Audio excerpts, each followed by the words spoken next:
It's March, and it's the best month for ichigogari or strawberry picking dito sa Japan.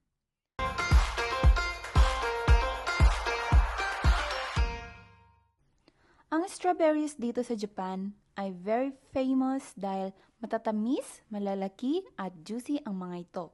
And yes, pwedeng bumili sa supermarket ng mga strawberries, pero iba pa rin kung ma-experience mo ang pumitas at kumain sa mismong farms nila. Maraming strawberry farms dito sa Japan. Since dito kami sa Aichi malapit, ang Strawberry Hill dito sa Mihama ang napili naming puntahan. The entrance fee is worth 2,500 yen and it's eat all you can for 60 minutes. But it's worth it. Kasi nabusog ko na, nag-enjoy ka pa.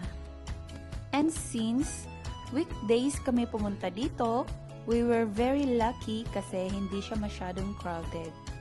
Kaya kung nagbabalak kayong pumunta sa strawberry picking, make sure maaga kayo at make sure weekdays ito para maiwasan ang madaming tao.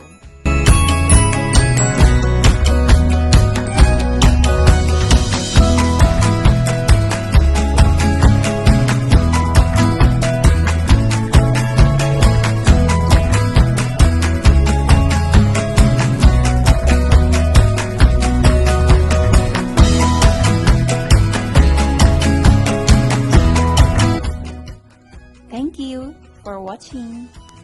Follow for more. Bye!